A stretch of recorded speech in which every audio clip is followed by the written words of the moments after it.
Around 1200 BC, a fleet and a people appeared out of nowhere on the edge of the ancient world. Egypt's royal inscriptions called them names: Peliset, Jekka, Shurden, and recorded them arriving by both land and sea, families and ox carts in tow. But here's the problem. The Egyptians never said who these people actually were.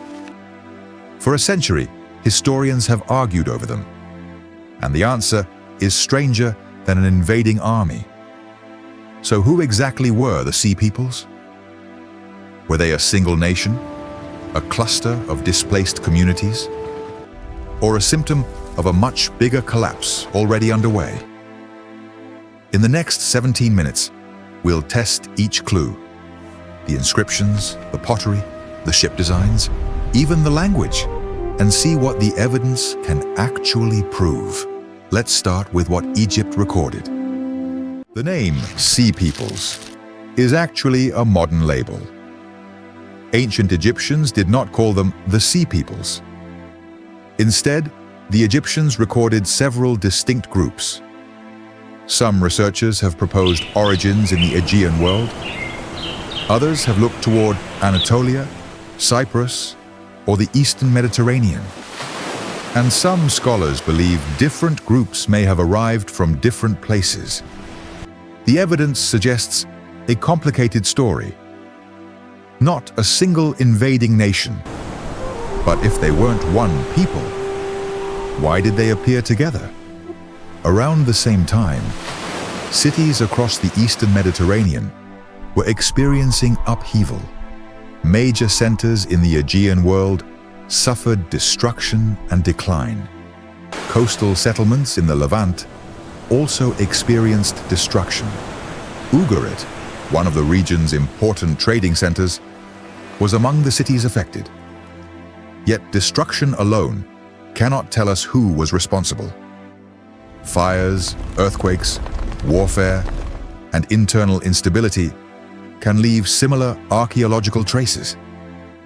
The real question is how these events may have interacted.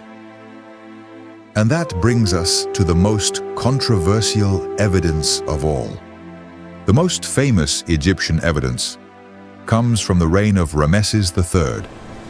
Egyptian records describe a large movement of peoples toward the kingdom. Ramesses III prepared Egypt's forces along the vulnerable delta. Egyptian forces confronted the attackers on land and near the waterways. Egyptian reliefs show ships locked in a chaotic struggle. According to the Egyptian account, Egypt emerged victorious. But Egyptian inscriptions were royal propaganda as well as historical records. So what can the Egyptian evidence actually prove? To understand the Sea Peoples, historians have to look beyond Egypt. Pottery can reveal connections between distant communities. But similar pottery does not automatically mean the same people made it. Ship designs offer another possible clue. So do these ships reveal where the Sea Peoples came from? Not necessarily. Ships could travel, change hands, and carry foreign goods. Archaeology can reveal movement, but identity is much harder to prove. And then there is one clue that may be even more revealing: language. Ancient names may preserve clues about where people came from. Egyptian records preserve names such as Peliset and Jekka. Some researchers have connected these names with later peoples and places. One famous example is the proposed connection between the Peliset and the Philistines. But a similarity in names does not settle the question. Languages change, names change, and peoples move. So language can narrow the possibilities, but rarely provides a final answer. But the strongest clue may come from what happened after their arrival. Whatever their origins, the Sea Peoples appeared during a much larger transformation. Great palace economies began to weaken or disappear. The complex trade networks that supported them also began to fragment. This affected far more than kings and palaces. Communities had to adapt to a rapidly changing world.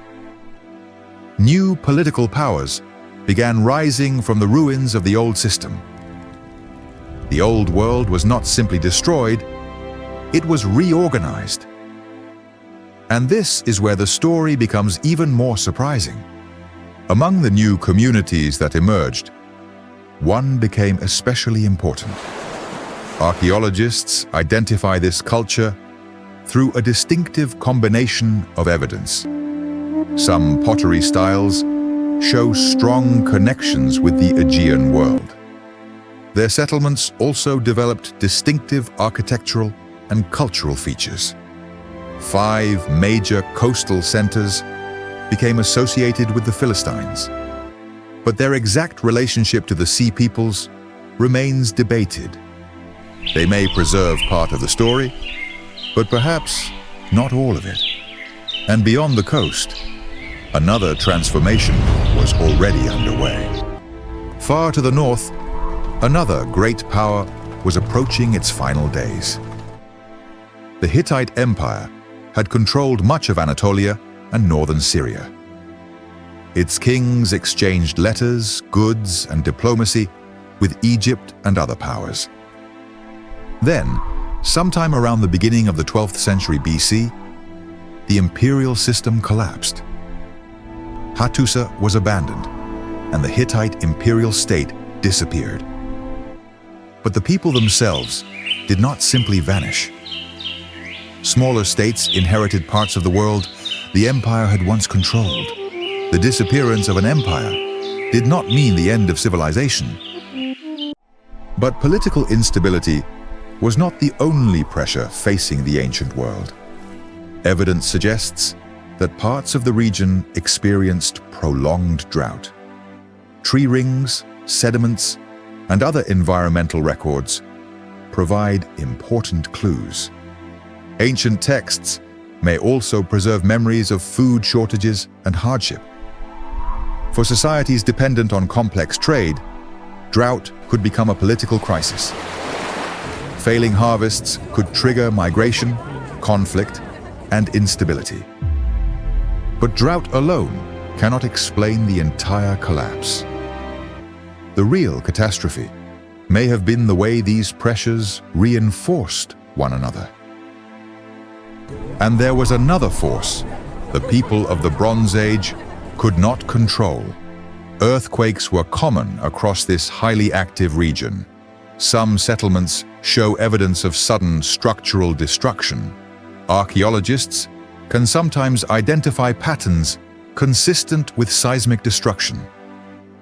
But earthquakes do not explain every destroyed city.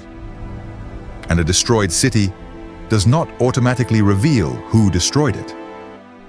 Earthquakes may have weakened some cities at exactly the wrong moment. And when several crises strike the same system, even a powerful civilization can become fragile. As kingdoms weakened, people began moving across the region. Some may have been refugees fleeing famine, war, or collapsing settlements. Others may have become warriors, raiders, or mercenaries. Movement by land and sea could also happen at the same time.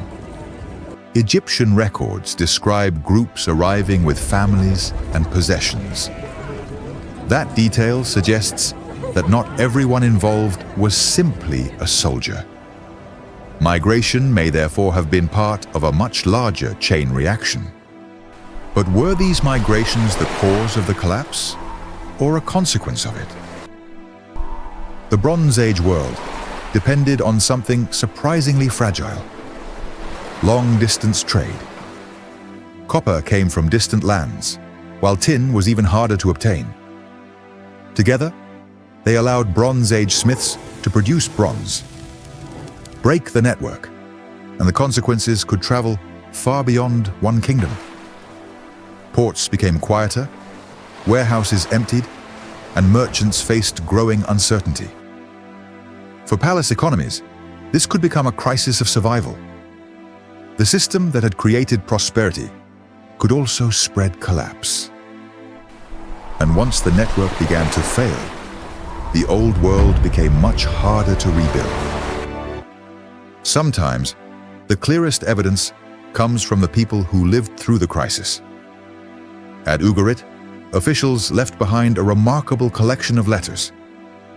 Some messages reveal fear, shortages, and desperate requests for help. One message famously asks for help against an approaching enemy. Ships on the horizon! Another letter reports that enemy ships had been seen at sea. These letters do not describe the collapse from centuries later. They capture a world beginning to lose control of its own connections. And then, the letters stop. Then came the fate of Ugarit itself. Ugarit sat at the crossroads of the Eastern Mediterranean trade network. Its archives preserve letters, inventories, treaties, and administrative records. Then, near the end of the Bronze Age, the city was destroyed. Its final messages suggest that danger was already approaching. But the evidence does not tell us exactly who delivered the final blow. What we know is that Ugarit's international world never recovered.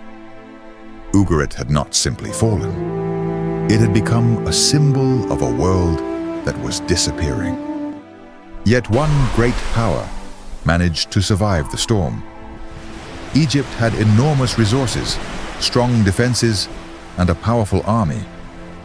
But even Egypt faced enormous pressure from people arriving by land and sea.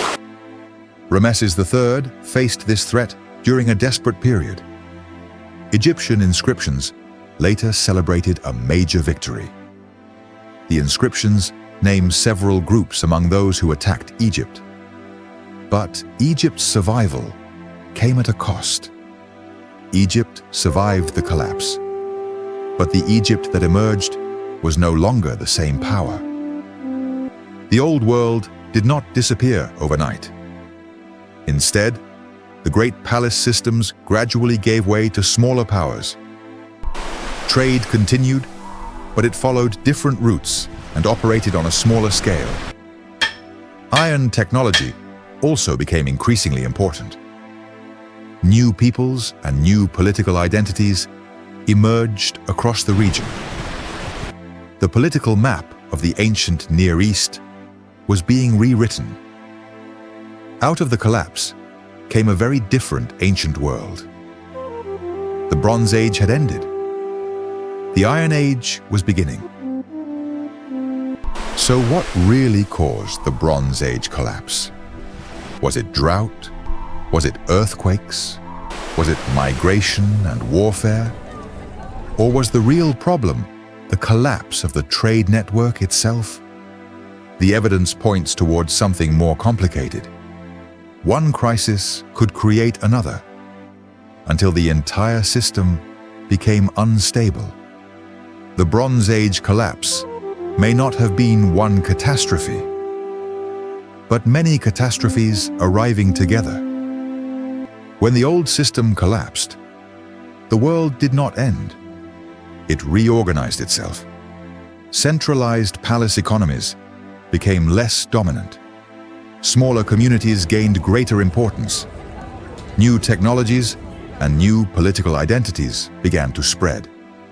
And from these smaller worlds, new powers would eventually rise. The collapse had destroyed an old order, but it had also opened space for a new one. From the ruins of the Bronze Age, the next chapter of history was taking shape. But the collapse did not destroy everyone. Millions of ordinary lives continued beyond the palaces. Farmers planted new crops, craftsmen rebuilt workshops, and merchants reopened local routes. Languages, customs, and traditions also survived the transformation. Some cities disappeared, others changed, and some were rebuilt. The survivors carried fragments of the old world into the new. And that may be the most important lesson of the collapse. Civilizations may collapse, but people rarely stop rebuilding. The collapse changed more than kingdoms. It changed how power itself was organized. New trade networks connected communities in different ways. Iron gradually became more important than bronze. New peoples and kingdoms would shape the centuries that followed. And the memory of the old world survived in stories, ruins, and traditions. Thousands of years later, archaeologists are still reconstructing what happened. Because the greatest lesson of the Bronze Age collapse may not be how civilizations fall, but how they transform. So, what should we remember about the Bronze Age collapse?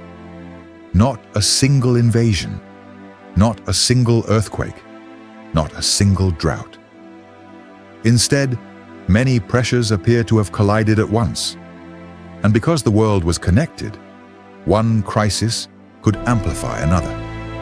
That is what makes the Bronze Age collapse so important. It reminds us that complexity can create extraordinary strength and extraordinary vulnerability. And perhaps that is the lesson history leaves us. History rarely ends, it transforms. This is History and Learning. Like, share, and subscribe.